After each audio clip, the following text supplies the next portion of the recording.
Também agora que tá acontecendo desde a semana passada, esse racha do Elon e do Trump.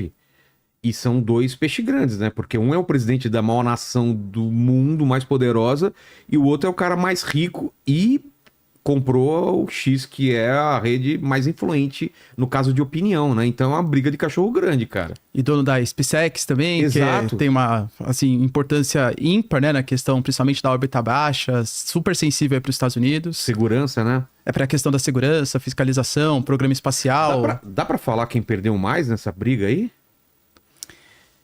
Eu acho que os dois ganharam com isso aí. É? É, lógico. Também, Marcelo, você pensa É a assim? mesma lógica do Photo-op, pô. A Megyn Kelly, que é uma apresentadora que era da Fox, agora ela tem o canal dela, ela falou várias vezes, eu conversei com o Trump, ele falou, tô muito fora da mídia, vou fazer alguma coisa maluca só pra voltar. Mesmo? Ele tem esse racional, cara. Então você tem que entender até essa psicologia dele também. Agora, a grande pergunta é por quê, né? Por que eles brigaram? Então aí tem Vamos dar um contexto, milhão de camadas de leitura. Para quem tá querendo entender o que aconteceu. O que aconteceu, Marcelo? Sim, basicamente, né? Na minha Teve algum ponto, alguma coisa, alguma crítica do Elon começou? Como foi? Eu acho que foram várias coisas acontecendo ao longo do tempo, né? O Elon Musk e o Trump, eles não são muito parecidos do ponto de vista de visão econômica, por exemplo. O Trump, ele é muito mais protecionista. O Elon Musk, ele se define como um liberal, talvez até um libertário, né? Não acredita na existência do Estado. Sem fronteiras, barreiras econômicas e tal. Em relação, por exemplo, à questão do Trump ficar impedindo a entrada de estudantes estrangeiros, seja em Harvard, na China, por exemplo, Elon Musk, ele concorda muito com esse intercâmbio, por exemplo, de cientistas. É um cara da África do Sul, exatamente, né?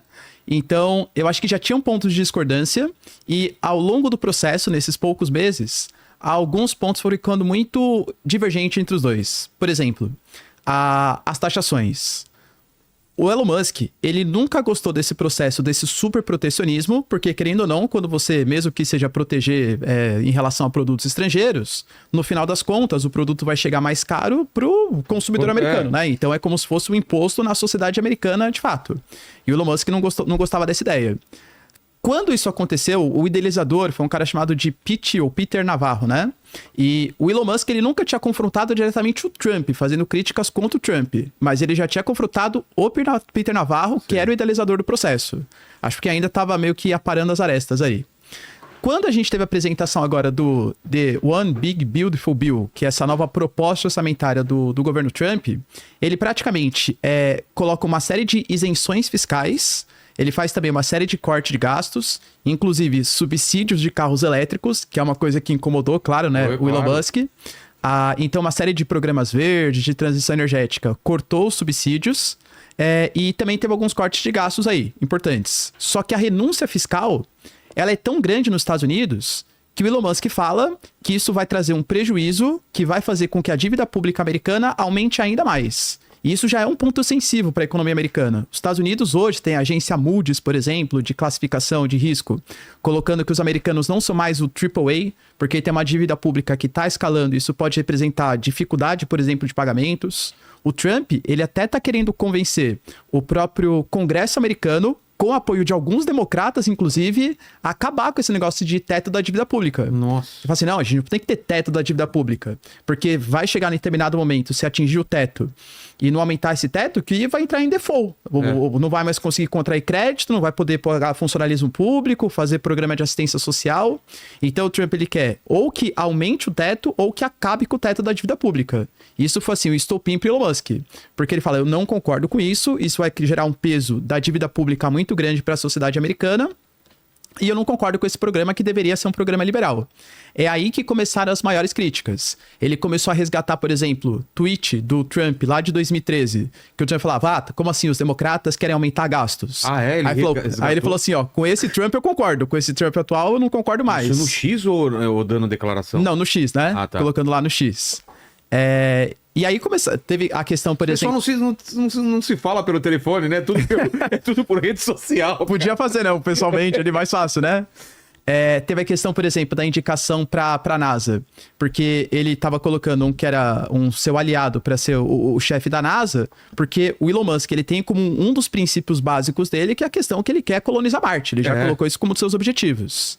Só que daí foi feito uma espécie de relatório da indicação que o Elon Musk tinha feito e viu que ele tinha apoiado candidatos democratas nas últimas eleições. Aí o Trump falou, não, esse cara eu não vou mais indicar. E aí trocou o chefe da NASA, que seria o cara indicado pelo Elon Musk. E aí, muito possivelmente, dificultando, né, esse intercâmbio entre a SpaceX e a NASA. Porque tem uma concorrência, né? Tem pelo menos 3 grandes empresas aí que sempre estão concorrendo pela verba, né? Mas assim, que tem condição de fazer só a SpaceX, né? O que, aliás, acho que o Trump também já percebeu que depender somente de um agente privado, mesmo sendo o Elon Musk, que é um aliado, até quando, não sei, né? O cara é maluco, né? Pode dar na louca e... É perigoso.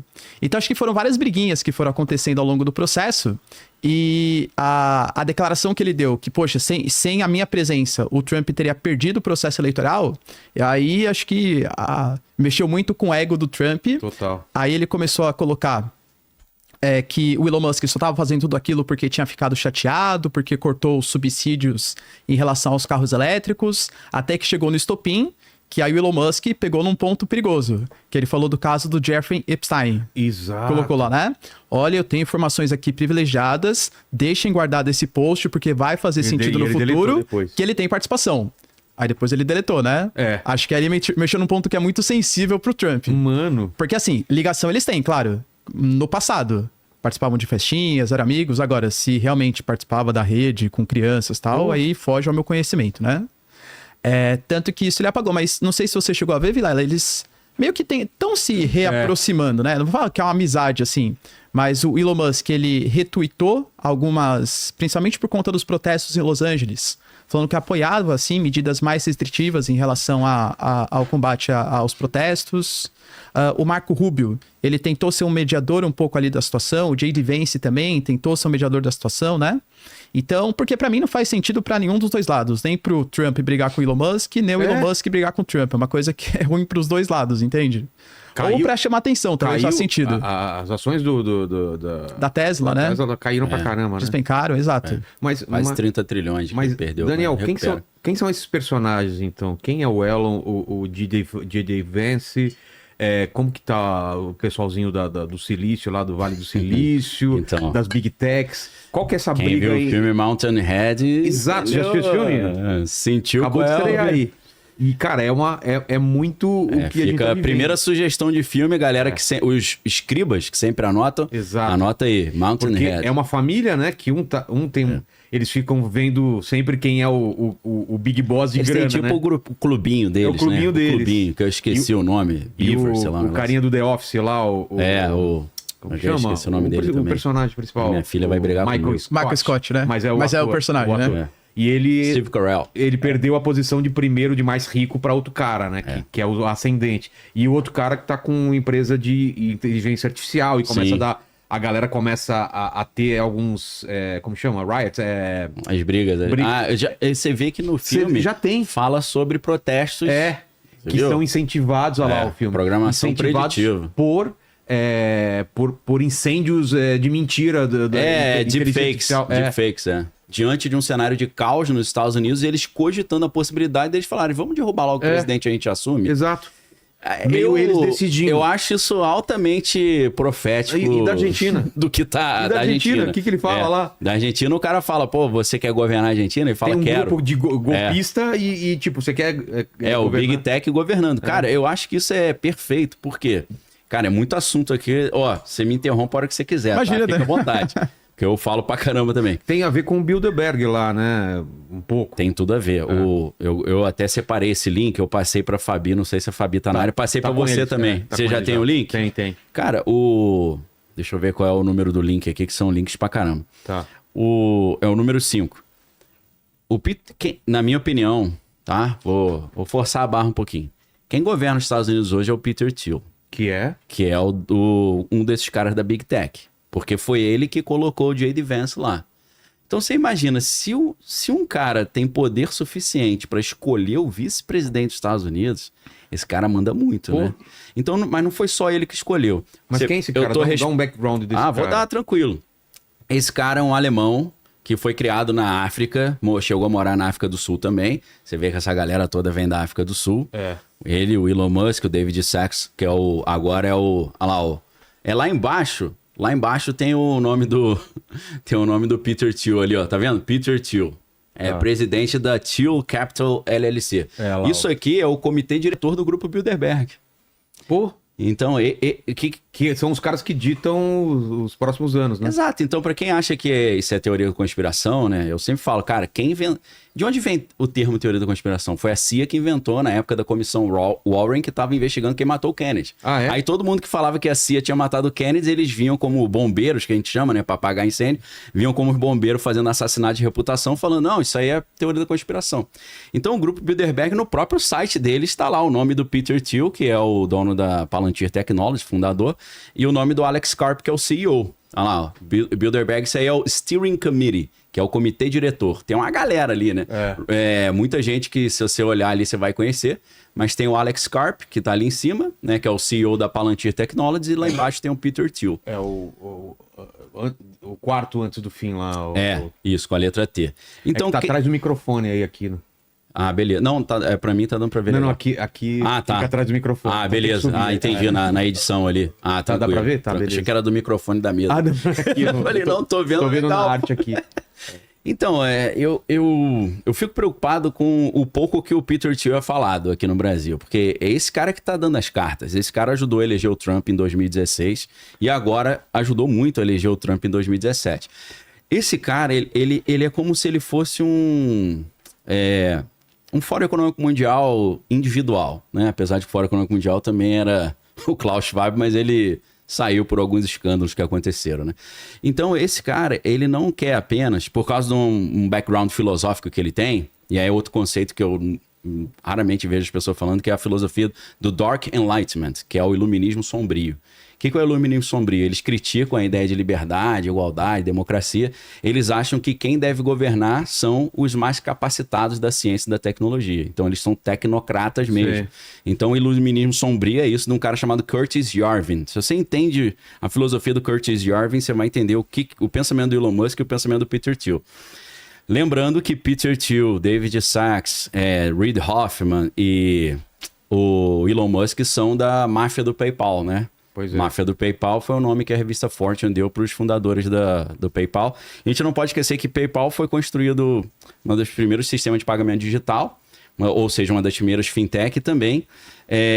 O Peter Thiel é um dos pioneiros, não só das redes sociais, que foi um dos investidores iniciais no Facebook, mas ele também é pioneiro da ideia das moedas digitais, né? Ele trabalha com isso desde o início. Então, Peter Thiel é um alemão radicado na África do Sul, que foi estudar nos Estados Unidos, e ele fez direito na Universidade de Stanford. A Universidade de Stanford é a Universidade do Vale do Silício, fica lá em São Francisco, na Califórnia. E ali, obviamente, na Universidade de Stanford, essa galera toda foi cooptada pela CIA, né? Pela CIA, pela DARPA. Tem um artigo que é interessante para quem quiser dar uma olhada nisso, está no site Unlimited Hangout, que é da Whitney Webb, que é The Military Origins of Facebook. As origens militares do Facebook, ela conta todo esse patrocínio da InQtel, que é a incubadora de empresas da CIA, que depois da comissão Warren e depois da comissão Church, que eles investigaram a CIA começou a terceirizar os serviços para outros organismos privados, né, para ficar de fora da supervisão do Congresso. Então, eles criaram uma incubadora de empresas de novas tecnologias chamada InQtel, e essa empresa ajudou a criar várias empresas. A Oracle ajudou a criar a Palantir Technologies, que é do Peter Thiel. Então, o Peter Thiel é um advogado que se formou lá em Stanford, e ali ele conheceu o Alex Karp, que é o sócio dele hoje na Palantir. Ele dali já foi para o mercado financeiro, ele criou a Thiel Capital, né, que é a empresa dele, então ele saiu da área jurídica, foi para a área do mercado financeiro, e logo depois ele foi para a área de tecnologia. Então, quem viu aqueles filmes A Rede Social, Peter Thiel tá ali como um dos primeiros investidores no Facebook. Então, esse cara começa com uma empresa junto com o Elon Musk chamada Confinity, e a empresa Confinity, o Elon Musk queria mudar para x.com, x.com, mas aí não deu certo, virou PayPal, tá? Então, Peter Thiel é o cara que está pilotando os Estados Unidos já há muito tempo sem aparecer. Quem aparece é o Trump, é o Elon Musk. Então, o que ele fez? Ele virou um magnata da tecnologia, eles venderam o PayPal para o eBay, aí levaram bilhões ali, e eles começaram a investir essa fortuna, não só em projetos de tecnologia, mas em projetos de transformação da sociedade. por causa dessa filosofia do iluminismo sombrio do Curtis Yarvin. Então, ele cria uma empresa de capital de risco, né? Que é a Founders Fund. Founders Fund é tipo Young Global Leaders do Fórum Econômico Mundial, que é encontrar jovens lideranças para patrocinar esses caras. O cara que é o criador do Ethereum foi patrocinado por ele. Ele que inventou aquele garoto lá do Ethereum lá. Esqueci o nome dele lá. E ele que inventou o J.D. Vance também. J.D. Vance era um cara que ficou famoso, que escreveu um livro chamado Hillbilly Elegy, né? Que virou uma série, um filme da Netflix, que é com a Amy Adams lá, um filme famoso. E aí ele começou a aparecer e o Peter Thiel viu, né? Na época que o J.D. Vance estava estudando Direito na Universidade de Yale e ele chamou ele para o Founders Fund. Então ele bancou a carreira do J.D. Vance, ele bancou a carreira não só no mercado financeiro e na tecnologia. Ele ajudou o J.D. Vance a criar uma empresa chamada Naria Capital, que é uma empresa de capital de risco também.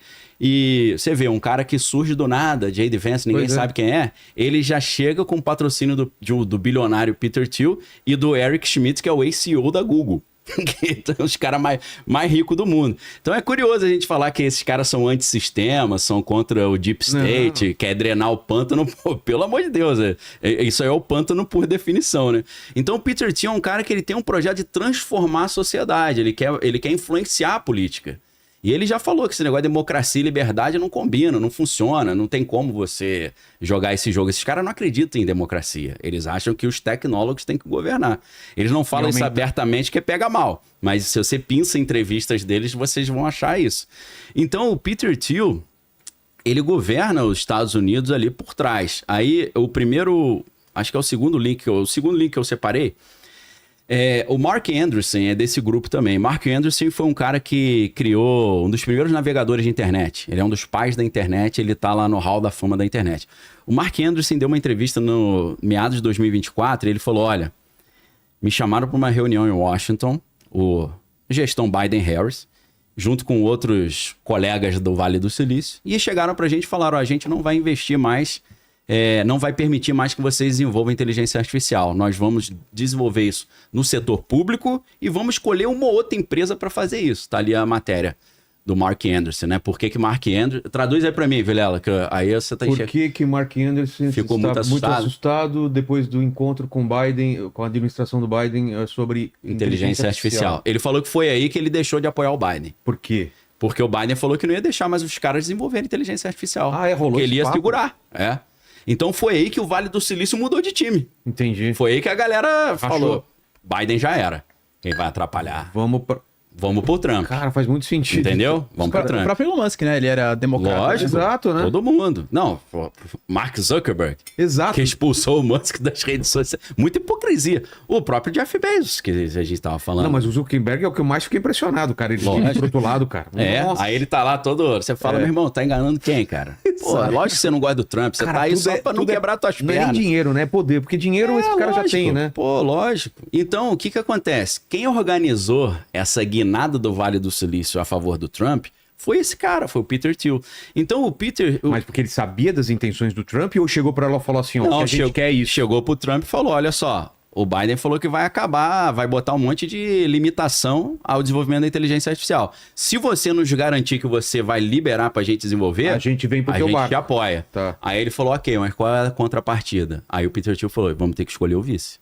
Depois que o Trump passou todo aquele perrengue que ele passou na primeira gestão. Preso depois. Botou um monte de cara maluco lá que puxou o tapete dele, facada nas costas, até tudo brutos, né? Pô, até o vice, né? O Mike Pence, pô, nem você. Ele aprendeu com essa brincadeira aí. 2 impeachment, um depois que ele já tinha saído do governo, maluquice. Então, eu tinha certeza que ele não ia escolher qualquer Zé Mané pra ser vice dessa vez. E ele escolhe um cara completamente desconhecido.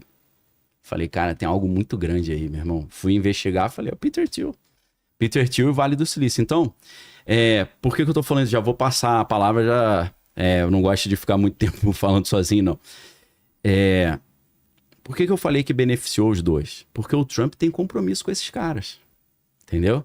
Então, o que acontece? A Tesla... Mas entre eles não tem uma competição. Entre eles quem? Elon Musk, o cara da Amazon, o cara do É igual Meta. no filme Mountain Head. Tem competição, mas no final eles estão no mesmo bonde. Todo mundo ganha, Entendeu? Tem aquela competição entre eles, mas tipo... eles não vão fazer aquela frase, the rising tide raises all ships, né? A maré subindo, todos os navios sobem.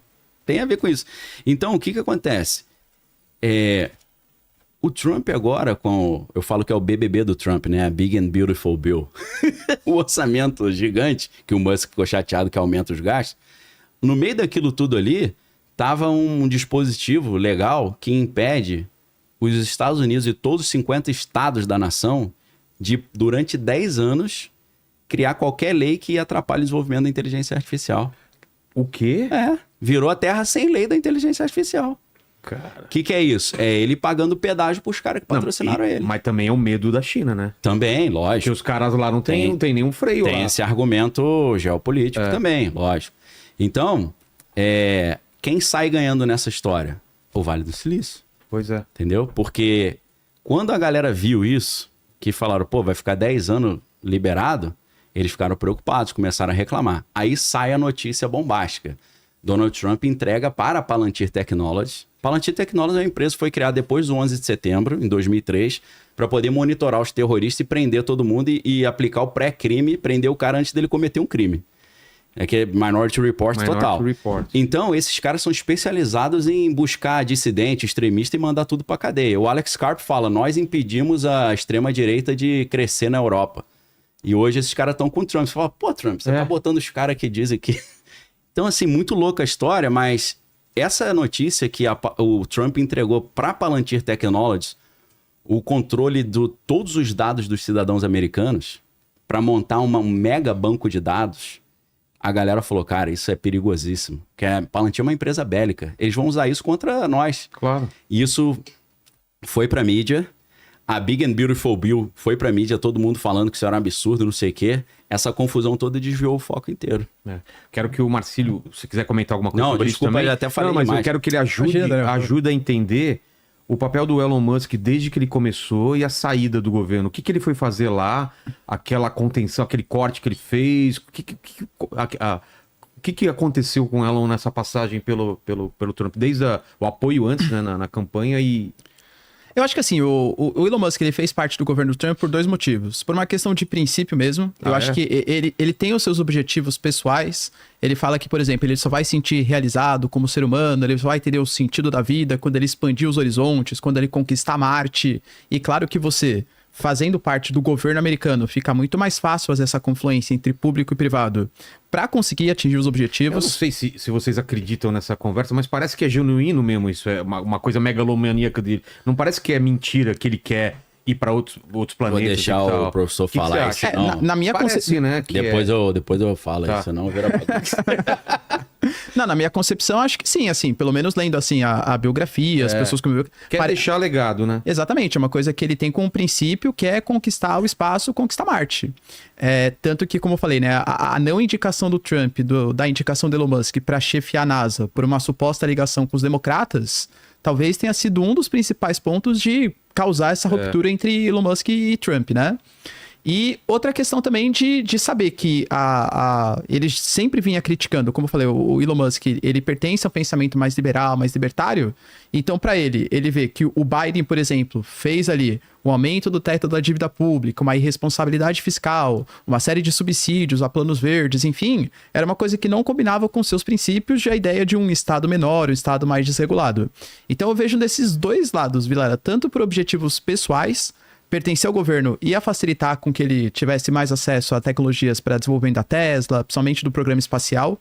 Hoje é quase uma única coisa, né? A NASA depende muito do Elon Musk para conseguir lançar os seus programas. A gente tem, por exemplo, vou imaginar que, por exemplo, a SpaceX realmente rompesse com a NASA. Os Estados Unidos já tá ferrado nesse momento. Ferrado. Porque a gente tem planos de futura colonização da Lua com China, com Rússia, lançamento de satélite. Até o Irã, cogita-se também, tá desenvolvendo seus mísseis balísticos. O próprio Golden Dome, não sei se chegou a ver, Vilela, que é a nova arma, né, que os Estados Unidos vai desenvolver. Porque baseado Gold Dome? no Gold Dome, porque tem o Iron Dome de Israel, que protege ali de foguetes, e o Gold Dome, ele fala que vai ser uma super defesa revolucionária, que vai conseguir dar conta de todos os mísseis, inclusive mísseis balísticos. Então, o que ele fala? Que no ar é muito difícil. Porque a partir do momento que já sai, né, da atmosfera, quando volta, vem com uma velocidade muito grande, joga várias contramedidas, é muito difícil defender. Então ele quer fazer um sistema de verificação no mar, na terra, no ar e no espaço. Ou seja, a partir do desenvolvimento de satélites, ficar vistoriando possíveis destacamentos, lançamentos de mísseis antes de eles serem lançados. Só que qual que é a preocupação? Os Estados Unidos falam que isso é um sistema de defesa. Então vai, sei lá, a Coreia do Norte vai disparar um míssil, e hoje já tem capacidade para disparar mísseis que cheguem no território americano. O sistema de satélite conseguiria ver isso e fazer um ataque no território norte-coreano, antes do míssil ser disparado. Só que, claro, né? Isso pode ser usado para defesa ou usado para ataque também. Como uma desculpa. Eles iam atacamos primeiro. Exatamente. E aí a China... Jogos de Guerra, lembra do filme? Lembro, isso aí é clássico. Aí, ó, anota aí, galera, segundo filme. Mais um. A China falou, não, se desenvolver o Gold Dome, a gente também vai fazer algum tipo de retaliação contra os satélites, porque isso coloca a nossa soberania em risco. A Rússia falou também, se vocês colocarem o Gold Dome, o objetivo de vocês, a gente vai ter que rediscutir a nossa questão nuclear, porque a gente coloca o território russo em risco. Todo esse programa tem que ter também o lançamento ali de satélites, que faz parte também, grande parte do programa do Elon Musk, entende? Então, a interdependência que tem hoje da NASA em relação à SpaceX ela é muito grande. Por isso que eu falo, seria um prejuízo gigantesco para o Elon Musk. Claro, ele precisa ter acesso ao governo americano para ter os seus objetivos econômicos, objetivos de vida, e é muito prejudicial, principalmente para o governo americano, porque sem acesso às tecnologias do Elon Musk... A Boeing, do Jeff Bezos lá, até esqueci o nome, né? Que também tá muito atrás da tecnologia. Blue Origin. Exatamente, né? Não tem condição agora. Então seria um prejuízo muito grande nessa corrida espacial, nessa disputa, principalmente da órbita baixa aí do espaço. E aquilo que o Elon Musk fez de cortar gastos e... Então, o objetivo, inicialmente ele tinha falado que ele ia cortar 2 trilhões de dólares. Isso. Depois acabou caindo, não, vamos fazer só 1 trilhão de dólares. Tirar da onde isso? Os planos ali, né? Ele fez uma série, ele até contratou uns funcionários para fazer todas as pesquisas, enfim, mas é muito difícil dar conta, porque aí entra Qual é a sigla que ele criou? Dodge. É o Dodge, né? Dodge? Department of Government Efficiency. Que é uma referência até também a Dogecoin, né? A moeda né, dele, a Memecoin que ele tem lá, né? Mas quem escolheu o nome foi o Howard Lutnick, que agora é secretário do Comércio. E ele ia ter que tirar de algum lugar aí, né? E ele conseguiu dar conta por conta de lobby, influência política, tal. Pô, você cortar 2 trilhões de dólares de gasto é um PIB do Brasil, né? 150 mil funcionário público. Daí já tirou um... já tirou uma... E mesmo assim, ele fala que ele economizou 160 bilhões. Muito abaixo dos 2 trilhões que ele falava. A mídia americana fala que... O cachorrinho, essa é zoação, né? Isso aí já é inteligência. É zoação, né? A mídia americana fala que, na verdade, não foi nem os 160 bilhões. Fala que, na verdade, foi 110 ou 120 bilhões. Então, um dos motivos da briga também é talvez ele tenha sido um pouco impotente de realizar as políticas públicas. Tanto que quando começou essa briga, o Steve Bannon, que é o grande defensor do MAGA, o Make America Great Again, começou a jogar também um monte de coisa no ventilador, né? Do Elon Musk. Queria deportar o Elon Musk. Falou que não. O Elon Musk é imigrante legal. É imigrante legal. Cara, isso seria um plot twist absurdo nessa Falou história. até, não, a gente tem que nacionalizar a SpaceX, tem que nacionalizar, tem que ser uma empresa estatal. E falou, por exemplo, teve um dia que o Elon Musk, acho que foi até no último dia ali de despedida do Trump com o Elon Musk, que o Elon Musk ele apareceu com o olho roxo. E aí ele falou que foi o filho dele, que ele pediu pra dar um soco e tal. O Steve falou, imagina, não foi isso não. O Scott Bessent, né? Os dois estavam discutindo ali, o secretário do Tesouro. E o Scott Bessent falou, pô, Elon Musk... Você é uma fraude. Você é uma fraude, você só reduziu 100 bilhões, a gente queria 2 trilhões. Aí, aparentemente, o Elon Musk foi incomodado, deu um empurrão no Scott Bessent, e o Scott Bessent foi lá e deu um murro no olho do Elon Musk. Não, velho. Mas, de novo, será? né? Isso teria influenciado essa saída do Musk. Mas foi o Steve Bannon que falou. Olha só. A fonte é o Steve Bannon. A fonte é o Steve Bannon, que é um cara, né? da escada, né? Olha, cara. O Trump falou, até oferecer pra eles que era uma maquiagem, falou, não, precisa não. Cara, que treta, velho. É o clube... Aí tem uma teoria da conspiração, que é o clube do olho roxo, né? Porque qualquer um pesquisar na internet, você vai ver desde o Papa Francisco, Michael Pessoas que Jackson, apareceram do com nada olho... com o olho roxo. Estranho. Aí tem teorias. Não, e tem do Macron do tapa da mulher que pegaram no avião, assim, né? Só que ele afastando o rosto, assim. Né? Você viu o que a Candace Owens está falando da esposa do Macron? Não. Ela não apenas está dizendo que a esposa do Macron... Candace Owens, sabe quem é? Uma jornalista americana? Sei. Ela é casada com um militar e tal. E ela era do Daily Wire lá do Ben Shapiro, né? Aí pediu demissão, porque falaram que ela é tudo judeu no Daily Wire. Ela começou a falar um monte de coisa contra Israel. Os caras demitiram. Um abraço, né?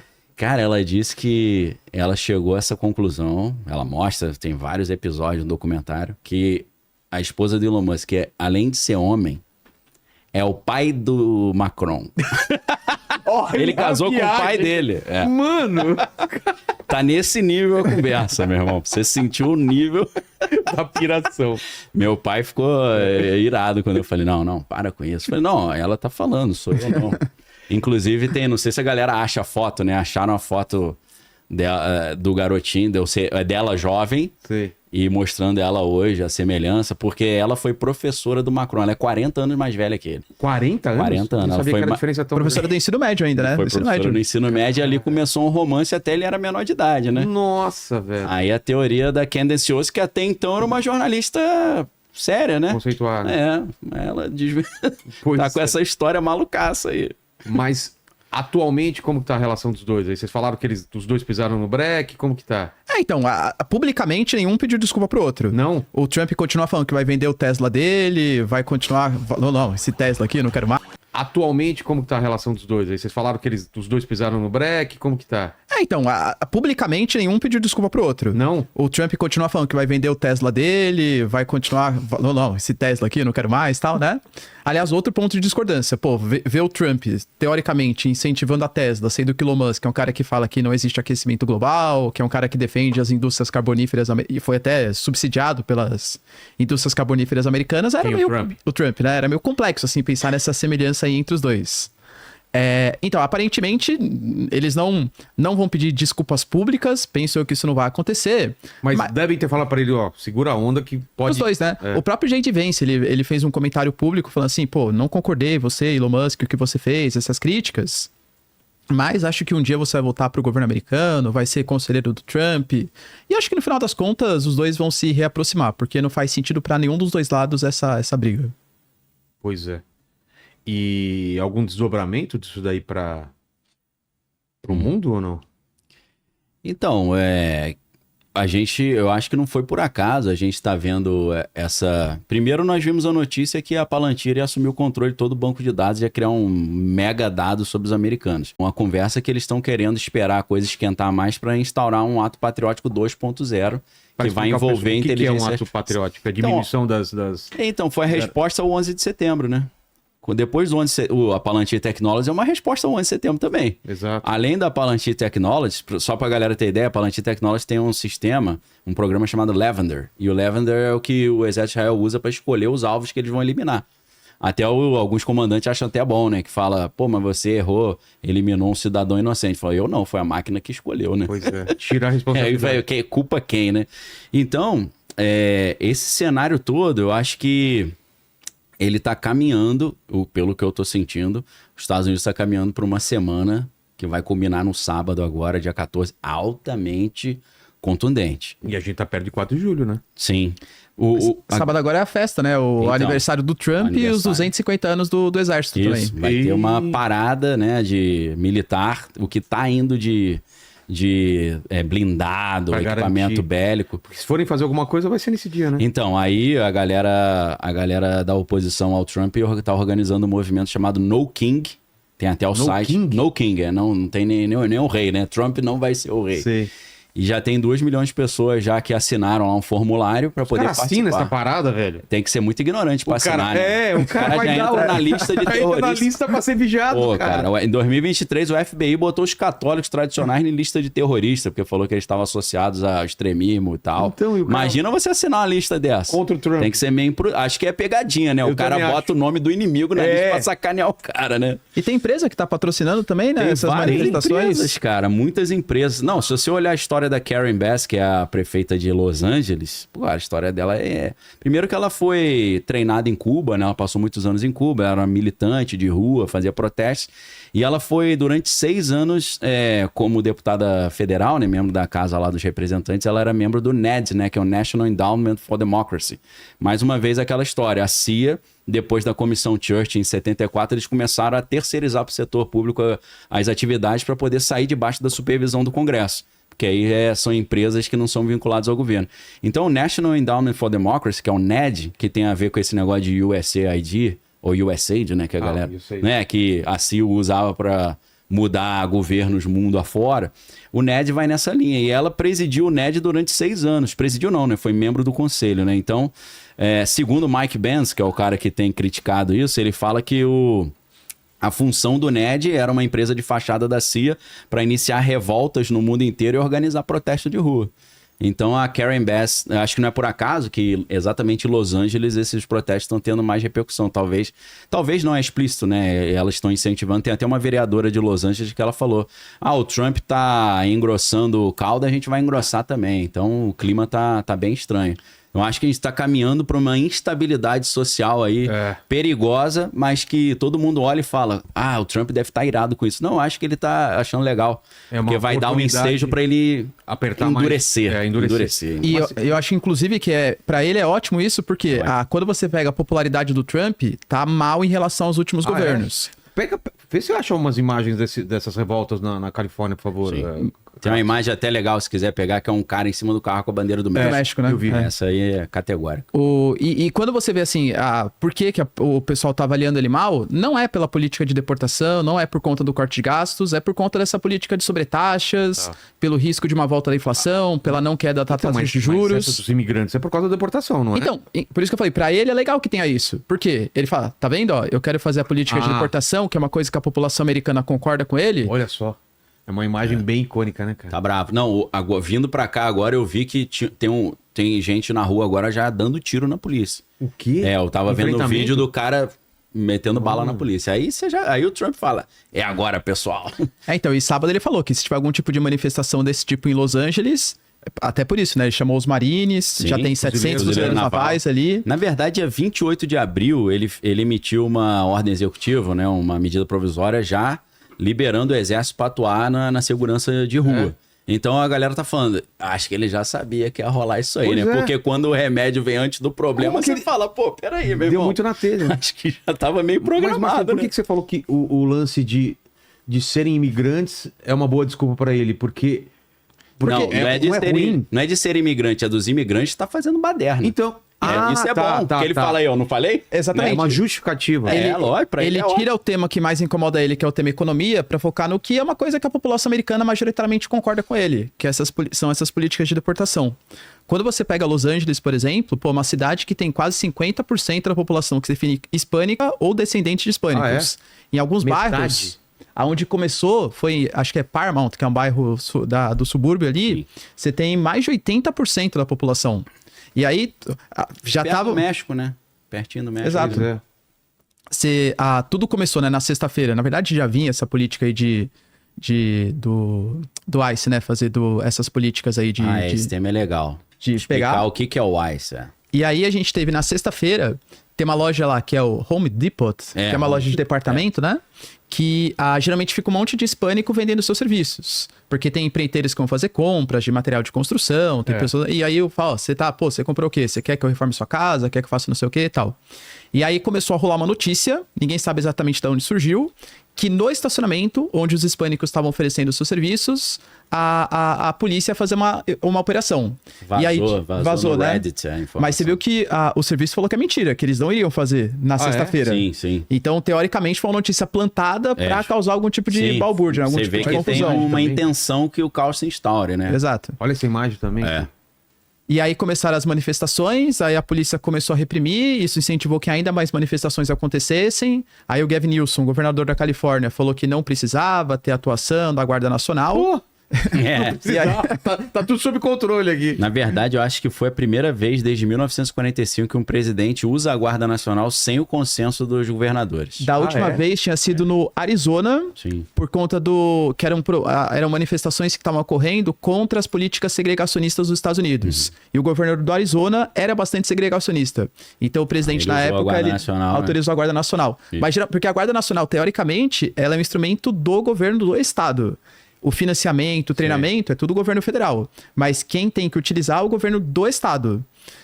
Ele pode ser a atuação federal em alguns casos, como por exemplo, o que ele alega, que a gente fez uma determinação, uma legislação federal e os governos estaduais e municipais não estão cumprindo.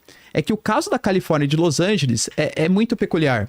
Em 2018, o estado da Califórnia se definiu como um estado santuário. Ou seja, a gente não compactua com as ideias do governo federal de fazer essas políticas de deportação. Sim. Los Angeles teve agora em 2024 mesmo, né? Teve uma comissão que definiu também que a gente não vai compactuar, que a gente não vai apoiar essas políticas de deportação. Porque imagine, isso faz parte, a gente fala de 50% da população hispânica. Não sei exatamente o número percentual correto, mas grande parte desses hispânicos, eles são indocumentados.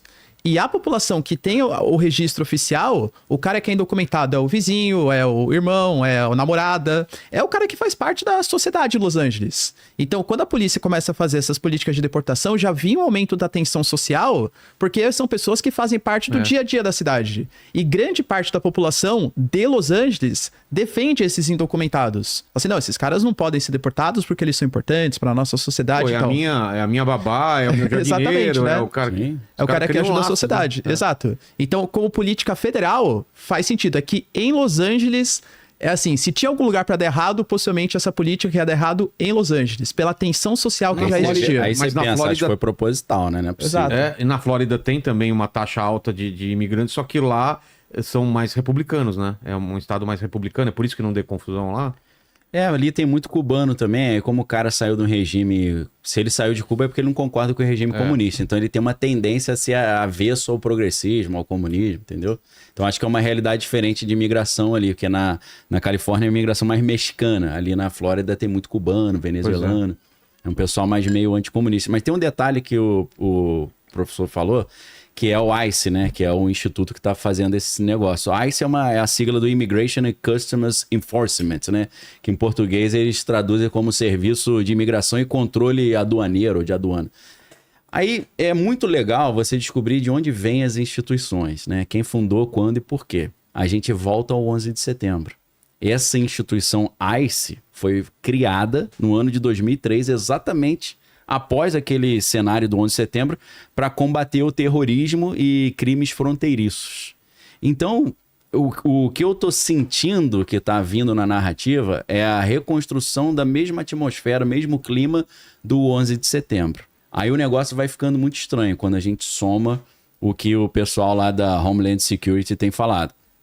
Christopher Wray, que era o antigo diretor da FBI, agora é o Kash Patel, ele falou, olha, existem 2.000 terroristas nos Estados Unidos que entraram pelas fronteiras abertas e a gente não sabe onde eles estão, e desses 2.000 tem 11 que estão entre os caras mais procurados do mundo, e a gente não sabe onde eles estão. Aí ele fala, isso transforma todos os 50 estados norte-americanos em estados fronteiriços.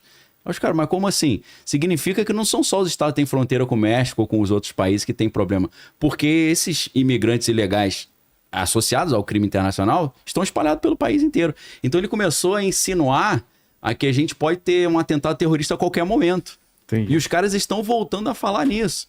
E já tem gente falando que nesse sábado pode ter atentado terrorista. Aí já tem gente falando, né? Claro que pode, mas pode ser uma operação de bandeira falsa também. Alguém mal intencionado faz alguma coisa e fala lá, foram os mexicanos, não, foram o pessoal da Al-Qaeda.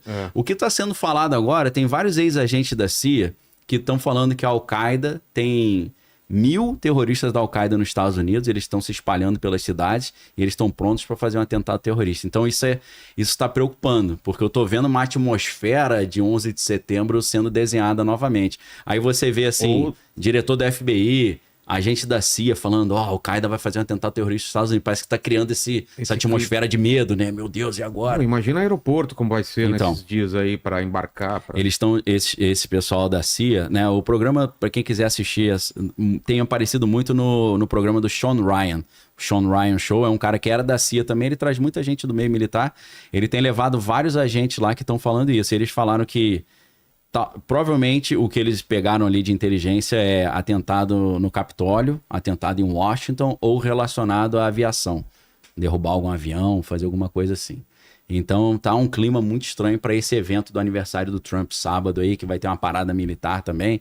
Tem gente já dizendo que o Trump vai aproveitar que os militares já estão na rua para instaurar uma espécie de lei marcial, alguma coisa assim. Ou eles chamam de Insurrection Act, né? Ato de insurreição. Tá um clima estranho, Eu converso com muita gente dos Estados Unidos, cara, tá estranho mesmo aqui, tá uma atmosfera meio... E parece que é um negócio meio proposital, né? Meio construído, que eles têm um interesse no caos, né? Pra poder... Aí, eu não falei que os imigrantes são perigosos? Vamos apertar o cerco. Aí todo mundo fala, mas se mandar esses imigrantes embora, quem vai trabalhar nas fábricas e tal? O próprio Larry Fink, que é o CEO da BlackRock, ele já falou, países de primeiro mundo que tem baixa taxa de natalidade, isso é ótimo, porque a robótica vai substituir o trabalho, então a gente pode ficar tranquilo. Então esse negócio do robô Optimus e tal, essa questão da inteligência artificial junto com a robótica, eles já estão falando, pode ficar tranquilo, a gente vai mandar esses caras embora e as máquinas vão fazer o trabalho da fábrica. E sabe o pior? Mas você acha que em curtíssimo prazo, assim mesmo, o trabalho... Não dá, não dá. Pô, o setor terciário, assim... Não tem como. 4 anos, 5 anos, vai demorar. Não tem como, então, você pega os hispânicos, os caras são responsáveis por trabalhar como caixa, como segurança, trabalhar construção civil... Mas então... você vê caixa, por exemplo, McDonald's, você já viu que não tem caixa mais? Já, não, é só a maquininha. Aí vem a vovozinha lá, não sabe nem... Dá uma pena, né? Aí tem que vir, ajuda aqui. Aqui já no Brasil já tá no assim. Brasil, no Brasil. Então, assim, tá mais acelerada essa substituição, né? E sabe que vai ter o ano que vem lá nos Estados Unidos ainda? É a Copa, né? Do Mundo ainda, cara. Imagina... Vamos ver se vai ter, né? Porra, exato. Pra terrorismo é 2, cara. É, imagina, maravilhoso. O maior evento do mundo de esporte. Pô, os caras que tinham viagem marcada já pra Copa ficaram preocupados agora que você falou aí. Não vai acontecer nada, gente. Eu não tenho informações aí. Mas eu não iria. O problema é quando você fala não vai acontecer nada, acontece. Ou quando você fala vai acontecer, o cara não vai e não acontece. Pô, eu fui. Não... É difícil, né? E uma Copa ainda Canadá, Estados Unidos e México, hein? Pô, já imaginou? É mesmo, nos 3 países. Tudo. Caraca, meu irmão. Nossa. Quem tá se dando bem nisso aí? Palantir Technologies. Por quê? Porque a Palantir Technologies que vai fazer o quê? Vai monitorar todos os imigrantes. Não, a gente tá só monitorando os imigrantes, procurando bandido. Daqui a pouco eles vão usar isso pra tirar de cena dissidente político. Quem critica o regime. Entendeu? Então, aquela pergunta anterior que você tinha feito, que é por que o Elon Musk decidiu entrar no governo Trump, eu acho que tem a ver com isso. E quando ele entrou, eu comecei a falar, pessoal... Ele entrou no governo para 2 coisas, na minha opinião. Era uma especulação minha, mas que agora eu tenho prova. Inclusive, se puder botar o link 4 aí, que o link 4 é essa prova que eu falei aí, não falei? O Elon Musk, quando ele comprou o X, ou o Twitter, a galera falou, ele comprou isso aí para poder fazer campanha pro Trump. O Trump ganhar e ele ter um favorecimento. Lógico que foi isso também, claro. Tanto que ele falou, eu que elegi o Trump. Mas além disso... Ele está há muitos anos querendo desenvolver a sua inteligência artificial e ela ser a melhor de todas. E precisa de um banco de dados, uma rede social. Então, não é aprendizado de máquina e large language models? Claro. A máquina treina vendo as pessoas conversando. A gente trocando ideia lá, ela tá aprendendo, cada um de... Imagina o cara tendo acesso a esse banco de dados do Twitter. Você viu isso aqui, ó? Pô, os caras são engraçados também, esses bilionários. Elon Musk fez uma oferta bilionária de 97,4 bilhões para adquirir a OpenAI, mas a oferta foi recusada pelo CEO da empresa Sam Altman. Aí, o Sam Altman, ele ao mesmo tempo provocou o Musk sugerindo que ele comprasse o X por 9,74 bilhões. Falou, eu não quero vender, mas eu compro o X por 9,74. Não, eles eram amigos, viraram arqui-inimigo, né? Porque a AI precisa de uma rede social, né? Poxa, então, vinculado. Tem 2 coisas. Se você compra uma rede social e bota a máquina para estudar aquilo ali, a tua inteligência artificial dá um salto. Imagina na Meta, cara, o arquivo ideia da é Meta. essa. Agora, imagina Pra treinar você pegar o... Imagina pegar o Instagram do Kratos, cara. As curtidas das gostosas que ele faz. Vai saber exatamente como te agradar, cara. Você vai ser enganado, velho. Cara, mas já meio que tá assim, né? Sempre... Eu vejo quando você abre lá, quando você vai dar o busca, só o tipo Só vê as- só vê as gostosas lá. fazer o quê, né? Já tem que apagar o histórico aí, né? Limpar aí a memória aí, o histórico. Cara, aí, o que acontece? Ele compra a rede social, pô, já usa aquilo ali pra treinar o XAI. Claro. Agora imagina ele ter acesso aos 700 mil computadores e dos bancos de dados de todas as agências norte-americanas. Que é através do... Do Departamento de Eficiência Governamental. Por isso. Né? Entendeu? O Trump chegou pra ele e falou, meu irmão, carta branca. Cara. Vai lá e arrepia geral. Arrepia o quê? Procura onde tem desperdício, fraude, gasto excepcional. Só que em nome de lutar pela eficiência, ele teve acesso aos dados todos, tudo sobre o... Talvez, né? Dizem que esse é o banco de dados mais caro do mundo, que é o dado de todo cidadão americano, que é o país mais poderoso. Aí o que eu falei, ó? O Elon Musk tá mandando a galera da Palantir instalar os aplicativos da Palantir lá dentro. Tem uns aplicativos Gotham, Lavender, que são os aplicativos. Os caras, não, isso aí é viagem. Eu falei, é isso. Aí começou a rolar um papo. Como é que era? Chegava uma garotada de 18 anos, moleque, adolescente, chegava lá tipo na Receita Federal Americana, IRS. Os veião lá. Chegava pro diretor lá e falava, senta aí. Aí o cara, por quê? Senta aí. Mas quem é você? Eu sou do Departamento de Eficiência Governamental, meu crachá.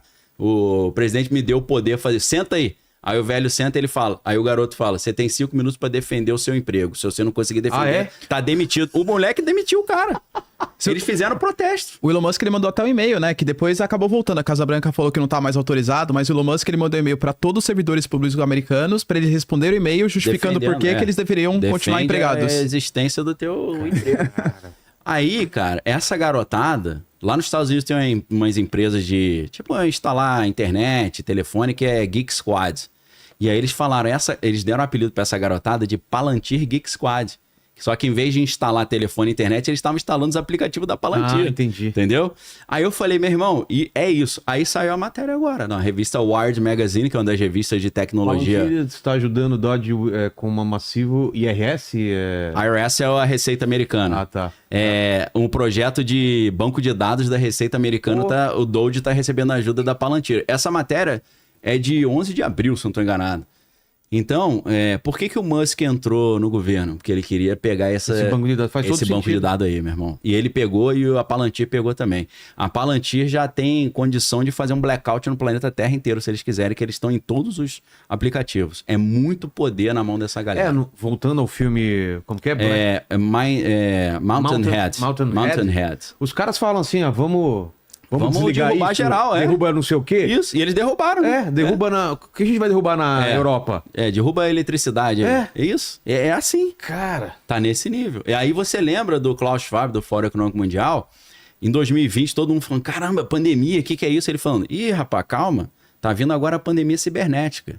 E aí eles começaram a fazer um exercício de simulação, igual aqueles que eles fizeram da pandemia do coronavírus, que é o evento 201, né? O evento 201 que eles fizeram em outubro de 2019, simulando um coronavírus global. Aí em novembro, dezembro começou. Os caras, esses caras aí tem uma taxa de acerto boa, né?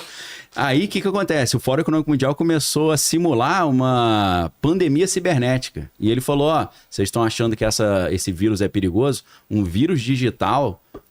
gerando uma pandemia cibernética é muito mais perigoso, vai matar muito mais gente. Imagina hospital sem luz, sem sistema. É o dia depois de amanhã, né? Dia zero. Dia depois de amanhã também. É aquele da Julia Roberts, tá falando? Dia depois, 100%. É o dia depois de amanhã? É dia depois de amanhã que chama Dia depois de amanhã. Vê aí se é isso da Netflix. Não, é o Mundo Depois de Nós. Mundo Depois de Nós. É quase. Leave the World Behind. Alguma coisa assim.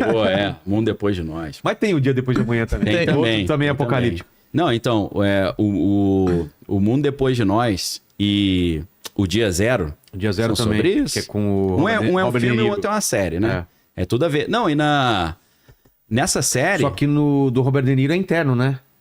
Não é feito pelos próprios Estados Unidos, no não é? final você descobre, né? E no Mundo Depois de Nós também. Lá não deixa muito claro, deixa? Qual? Não, mas depois Do de nós, mundo depois de nós não fala quem Depois foi de nós, o cara dono da casa, ele fala pra Julia Roberts, fala, ó, eu tenho um cliente que ele é do mercado financeiro, ele tem muito cliente do pessoal dos defense contractors, que são Sei. os contratantes de defesa. O cara, ó, saiu fora. Esse cliente meu sumiu. E ele falou, ó, some também que vai acontecer alguma cara coisa. já sabia. Eu não acreditei. Aí ele diz, ó, tá caindo panfleto aí, escrito em árabe, panfleto lá na Califórnia caiu escrito em coreano. Não são os norte-coreanos nem os iranianos que estão invadindo a gente, não. É um golpe interno dos Estados Unidos para deixar os próprios americanos se matarem e eles assumirem o poder. E o cara explica isso no finalzinho, ele dá esse spoiler. E no dia zero é interessante porque em vez de eles colocarem um homem para fazer o papel do Peter Thiel, eles colocaram uma mulher. E o nome da empresa, cara, eu esqueci o nome da empresa, é tipo Pandora, alguma coisa assim. Sim. Em vez de ser Palantir, é Pandora, e a mulher é uma bilionária da tecnologia que ela que ajudou a derrubar o sistema nos Estados Unidos. Então, eu entendo, né, muitas pessoas que viram interpretaram que essa mulher, que eu esqueci o nome da personagem, está representando o Peter Thiel.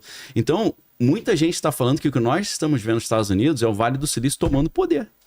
Eles estão no poder agora, entendeu? Você vê o Elon Musk falar, eu que elegi o cara. E aí foi legal quando a galera perguntou, né? Será que o público vai ficar de qual lado? Né? Os dois brigaram, vão ficar a favor do Trump ou a favor do Musk? Aí um cara falou assim, a maioria vai ficar a favor do Musk. Aí perguntaram, ué, mas por quê? Porque o Trump só vai ficar mais 3 anos e meio no poder. O Musk tá aí mais uns 40 anos podendo eleger um monte de presidente. Eu falei, acho que os políticos vão pular do Musk. Mas o Trump não vai querer tentar um terceiro mandato? Mudar a lei? Eu acho que vai rolar. Você acha que ele vai tentar Eu mudar? acho que ele vai, difícil. Eu acho que os... Já tem uma galera tentando. Ah, mas acho que o Congresso barraria isso. Não vai deixar, né? Porque tem muito republicano que não é favorável ao Trump. Tem o republicano que é um republicano mais Raiz, tradicional ali, né? Que não é trumpista, Reagan, não é né? MAGA, né? Não é MAGA. Não, E esses você caras tem os bloqueariam. Never Trumpers, né? Que são os caras que nunca apoiaram o Trump. E tem o Rhinos. Rhinos é rinoceronte, né? Mas RNO que é Republican in name only. Republicano só nominalmente. É os Rhinos, né? Rhinos é um republicano só de nome, mas Só de ocasião. Na votação ele vota junto com os democratas. E fora que ano que vem também tem as midterm elections aí. Exato, Que pode fazer tem com tudo que a a ver. Câmara faça Sim. vir democrata, né? Sim. E aí, pra mim, é o jogo econômico que vai definir. Se o Trump ele conseguir melhorar a economia dos Estados Unidos, que nem eu falei, é o gargalo em relação ao governo Trump por enquanto. Porque você tem ali o Federal Reserve falando que não vai baixar a taxa de juros, você tem uma perspectiva de uma guerra comercial com os Estados Unidos implorando para a China, pelo amor de Deus, vem das terras raras, senão isso compromete a nossa segurança, a nossa economia e tal. Então, se a economia dos Estados Unidos continuar cambaleando, queda de credibilidade, acho que os democratas podem controlar sim a Câmara, e aí, para ele conseguir fazer o terceiro mandato, seria impossível, né? Ô, Kratos, tem uma dúvida sobre o que a gente falou aqui? Vamos lá, tem uma pergunta aqui do Kid. Ele fala, Daniel, eu queria perguntar se tem alguma teoria da conspiração com o Elon e a cripto de sapo imperador que ele trocou a foto do Kekios Máximos, né? Isso. Aí ele tá perguntando também se vocês conhecem a Trumpinator, que é a criptomoeda, eu acho que é do Trump. Então, o Trump lançou, quando ele foi eleito, uma criptomoeda, né? Teve um pico lá, né? A Melania lançou também. Então, existem teorias de que o Musk, quando ele fez referência a esse sapo, né? E ele botou Kekios Máximos, é referência a uma divindade egípcia, né? Então, a galera... Ele gosta muito de Roma e Egito, né? Então a galera vinculou esse Kekios Máximos a uma divindade egípcia lá da morte, da bruxaria, não sei o quê. Então tem conspiração sobre isso, eu só não me lembro exatamente qual é a moral da história. É vinculando esse sapo a um deus egípcio que representa um sapo. A imagem pra galera lá do Kekios Máximos, né? E ele é o bilionário descoladão, né? Pô, jogo Diablo, né? Sou um dos campeões, eu faço meme. Mas na verdade, pessoal, existe o Elon Musk, personalidade daí da rede social, e o Musk empresário. O Musk empresário é um contratante de defesa. Ele tem contratos bilionários com a Space Force para mandar armas para o espaço, tem a ver com aquela ideia do Golden Dome. E também ele é um contratante de inteligência, né? Então a Ucrânia só não perdeu de vez a guerra ainda por causa da internet do Starlink que tem lá. Porque a primeira coisa que a Rússia fez foi derrubar todas as antenas de celular e a internet. Então ele que para eles usarem os drones, né, que é a arma que os ucranianos usam, o drone é orientado pelo Starlink. Se ele desligar o Starlink, acabou. Então esse cara tem muita informação, esse cara tem vínculo com o complexo militar industrial, ele é um contratante de defesa, ele é um contratante de inteligência. Então, todas essas brincadeiras que ele faz tem um fundo estratégico ali. Eu acho que até essa briga tem alguma coisa que eles estão capitalizando em cima. Vamos ver, acho que depois de sábado a gente vai ter uma noção melhor do que está acontecendo aí. Acho que promete essa semana aí. Vamos lá, o Samir Rolim, ele fala sobre a rivalidade entre Trump e Musk. Como o embate entre o populismo e político de Trump e a visão tecno-utópica de Musk pode redefinir o equilíbrio entre a regulação governamental e a inovação disrupta dos Estados Unidos? Pô, não é possível. Esse cara fez essa pergunta pelo ChatGPT, né? Tá bonito. Achei mal Tá bonito. bonito demais. ChatGPT. Foi mal aí se eu... Rolim. Foi mal se eu subestimei a inteligência do cara, mas, ó, parabéns. A pergunta tá bonita pra caramba, hein? Fica à vontade. Não, querido. pode, acho que é mais só. Cara, então, eu vou voltar naquela ideia de que o Musk, na minha opinião, ele não é... Ele já foi democrata e tal, ele se diz liberal, mas eu acho que, na verdade, ele defende a filosofia tecnocrática mesmo. Qual que é a filosofia tecnocrática? O movimento tecnocrático surgiu nos anos 30 como uma resposta à crise de 29 que gerou a Grande Depressão, né? Então a ideia era o seguinte, eles ficaram assim, completamente céticos com o capitalismo, falaram, o capitalismo só gerou crise e pobreza, a gente precisa criar um novo sistema. Esse novo sistema supera a democracia, ou retira de cena a democracia, e eles escolhem especialistas em tecnologia, os melhores, os bem dotados, os gênios para governar. Então, era um movimento que era antidemocrático, tinha vínculo até com concepções fascistas e nazistas, tanto que por causa disso, no Canadá, por exemplo, eles prenderam todo mundo que participava desse movimento, em 1940. Em 1940, um dos líderes no Canadá que foi preso era um americano radicado no Canadá chamado Joshua Norman Hadelman. E esse Joshua Norman Haldeman, quando ele saiu da prisão, não dava mais para se integrar ao grupo da Technocracy Inc., né, que é Technocracy Incorporated, e aí ele se filiou ao Partido do Crédito Social. Para quem acha que essa ideia de crédito social é nova, né? Crédito Social já tinha um partido em 1940 com esse nome. Porque, na verdade, o movimento tecnocrático, eles partem do princípio que o dinheiro deve ser substituído por um crédito de energia, que hoje é a mesma ideia do crédito de carbono, né? Aí você fala, pô, mas se você substitui dinheiro pelo crédito de energia, como é que você vai pagar as coisas? Simples. Quanto de energia foi gasto para produzir esse livro? Ah, foi gasto tantos tokens de energia. Você vai usar o teu crédito para adquirir o livro, entendeu? E o crédito seria distribuído igualmente para todo mundo. Então, isso resolve o problema hoje do paradoxo de Jevons, né? Porque a gente sabe que a inteligência artificial ela vai chupar a energia do planeta Terra inteiro. Inclusive o Eric Schmidt, que era esse ex-CEO do Google, bilionário, ele fala que existe uma possibilidade daqui a 10 anos a inteligência artificial consumir 90% da energia do planeta. E é por isso que China e Estados Unidos estão correndo, tentando achar novas fontes de energia, né? Só que aí entra esse paradoxo de Jevons, porque se você tem energia a custo zero, energia renovável barata, a demanda fica crescente infinitamente, né? Como é que a gente traduz isso na prática? Cara, se você não paga a conta de luz, você vai deixar o ar-condicionado ligado o dia inteiro, vai usar o chuveiro elétrico, vai ficar 2 horas tomando banho. Então, para evitar esse problema do consumo infinito, eles decidem cercear o consumo através da distribuição dos créditos. Essa ideia era uma ideia do Partido Tecnocrata dos anos 30, e a mesma ideia do conceito do crédito de carbono hoje, que o bilionário ele vai ter infinitos créditos de carbono, vai poder continuar andando de jatinho particular, enquanto a pessoa simples não vai poder fazer uma viagem porque ele não tem crédito de carbono suficiente. Então, é uma ideia de padronização do consumo, substituição do dinheiro por uma moeda digital, que daqui a pouco já pode virar um token desse de energia. E esse Joshua Hadelman, ele teve uma filha chamada May Hadelman, que casou com um cara chamado Elon Musk, e teve um filho chamado Elon Musk. Então o cara que pregava isso era o avô materno do Elon Musk.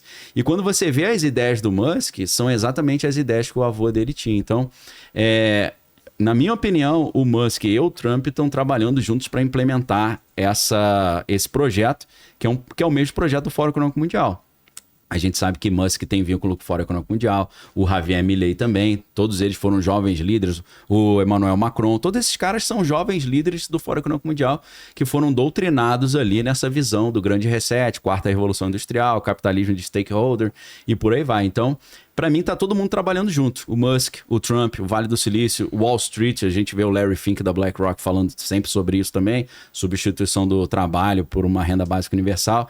E a Europa também, os governos europeus ali comandados ali pela ideologia do Fórum Econômico Mundial. Então, eu não vejo dicotomia entre o Trump e o Musk, eu vejo os dois trabalhando ali por uma mesma finalidade, né? E às vezes se dizendo contra o Fórum Econômico Mundial, mas na prática trabalhando na mesma linha do que eles pregam. Só para comentar, o que você falou sobre a energia, né? Acho que é uma pauta muito importante para todos os países. Né? O próprio Marco Rubio, por exemplo, ele tá de olho na América do Sul. A gente tem uma guerra aqui, né, entre a questão de Itaipu, na usina de Itaipu. Doido pra abocanhar. Exatamente. O Marco Rubio falou, ó, se fosse por mim, empresa aqui americana, já abriria uma filial no Paraguai, uma filial ali próximo para aproveitar a energia de Itaipu, porque teve uma rixa entre Brasil e Paraguai, porque o Brasil espionou, né, os paraguaios, eles romperam o contrato, enfim. Contrato acho que venceu em 2023, né? 2023. Não renovou. Ele estava sendo para ser finalizado. Marco Rubio atrapalhou, né?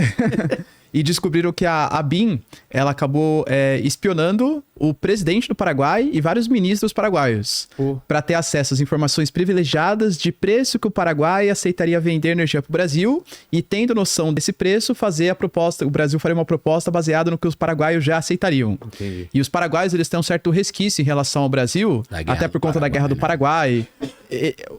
Os países da América do Sul, acho que o Brasil tem uma postura muito imperialista, porque a gente tem mais de 200 milhões de pessoas, somos entre as 10 maiores economias do planeta, né?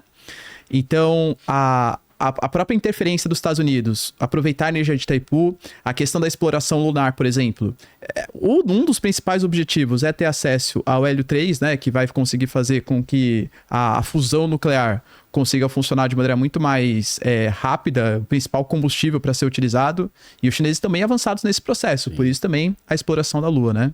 E tudo por causa da inteligência artificial, que vai demandar muita energia, né? O Brasil sai como um grande player nesse sentido, né? Porque a gente tem uma matriz energética renovável aí, relativamente barata e pró-meio ambiente. Então, pode ter certeza que eles estão muito de olho no Brasil. Não só o Marco Rubio querendo pegar essa sobra, né, da usina de Itaipu, mas outras questões também dos minérios que eles precisam para fazer as baterias e tal, né?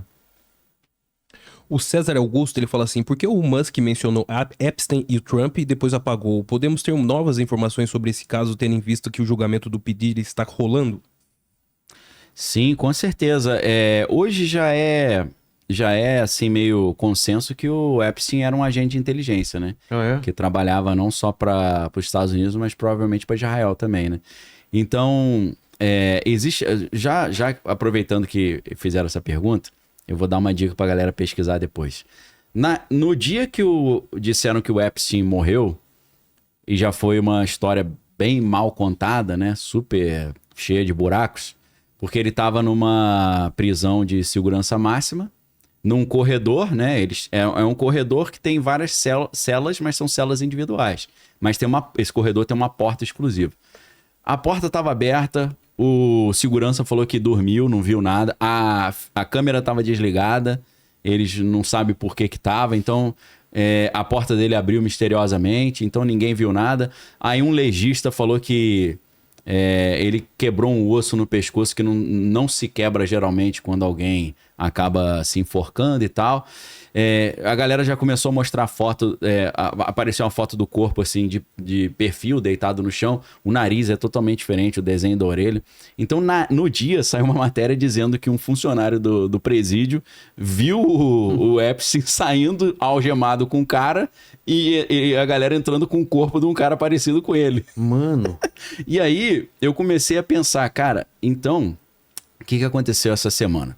O Kash Patel, que é o novo diretor da FBI, ele decidiu ir ao Joe Rogan Experience, né?